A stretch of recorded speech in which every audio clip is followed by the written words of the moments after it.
안녕하세요. 회생변호사 박시영입니다. 오늘은 조금은 무거운 얘기를 해보겠습니다. 바로 빚 때문에 자살하는 이야기입니다. 그야말로 빚 권하는 사회입니다. 직장이 있다면, 재산이 있다면 누구나 쉽게 대출을 받습니다.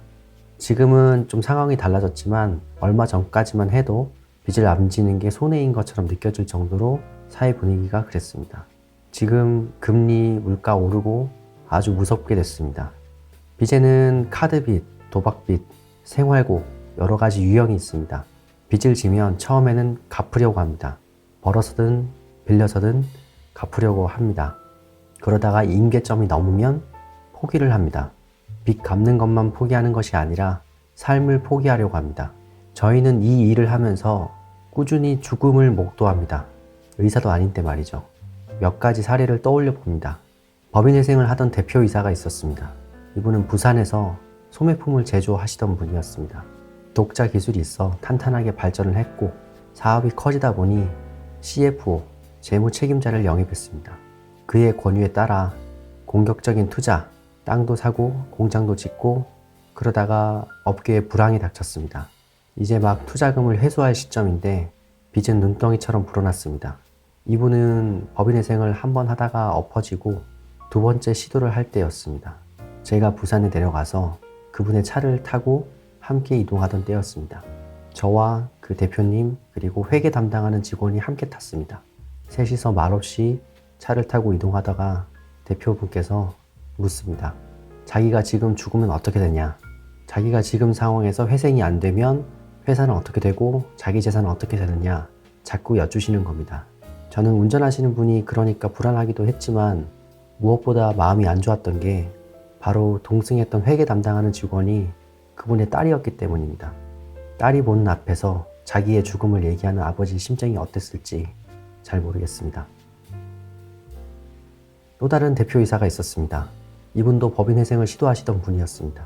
법인회생이 성공하려면 매출이 잘 나와야 합니다. 그런데 회생 신청에 들어가면 아무래도 매출이 떨어지기 마련입니다. 그런데 이분은 자신만만했습니다. 자기 거래처에 신임을 얻고 있다고 했습니다. 그러나 막상 회생을 신청했다는 소문이 돌자 거래처가 돌아서기 시작했습니다. 하나, 둘, 10년 이상 거래를 했던 믿었던 거래처가 거래를 끊고 경쟁업체와 거래를 하고 회생이 어렵게 되었습니다. 그러자 이분은 유서를 남기고 잠적해버렸습니다. 유서의 내용에는 자기도 어렵게 살아서 자식에게만은 가난을 물려주지 않으려고 했는데 틀려버렸다. 이제와 인생을 회고하니 외롭고 추웠던 기억뿐이다. 이혼까지 당했고 아들도 잘 못 만나는데 더는 희망이 없다. 이런 내용이 있었습니다. 의뢰인의 유서를 보는 심정 역시 말로 표현이 잘 안 됩니다. 이외에 개인 회생 중에 자살하신 분, 회생 중에 뺑소니 교통사고를 당해 돌아가신 분도 있었습니다. 특히 예전에는 보정이 지금보다 훨씬 힘들었고 면책도 훨씬 어려웠으니 더 그랬습니다. 저희 카페 회원분의 후기입니다. 이분은 빚 때문에 목매고 죽으려고 했다는 분입니다. 술 먹고 자살 생각으로 줄을 맸었는데 정말 무섭고 두렵더라고요. 용기가 없었습니다. 살고 싶었습니다. 사건에 이슈가 있었지만 인가를 받았습니다. 이렇게 감사하다는 글까지 남겨주셨습니다.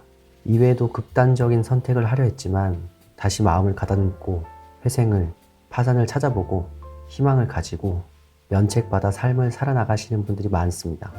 회생 파산 제도가 활성화된 게 20년이 채 안 됩니다. 그전에는 빚이 불어나면 진짜로 아무 방법이 없었습니다. 어릴 때 동네에서 누구 집이 야반 도주했다는 말 들으셨던 경험이 있으실 겁니다. 지금은 회생 파산 제도가 있습니다. 빚을 물려받았다면 상속 포기나 한정 승인을 하면 됩니다. 물론 그냥 해주지는 않습니다. 비용도 들고 노력도 해야 합니다.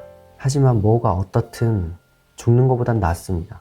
회생 파산이 여러분의 청춘을, 고생한 시간을 돌려놓지는 못하지만 최소한 빚은 없애줍니다. 신용 점수도 경제활동을 처음 시작하셨을 때로 돌려줍니다.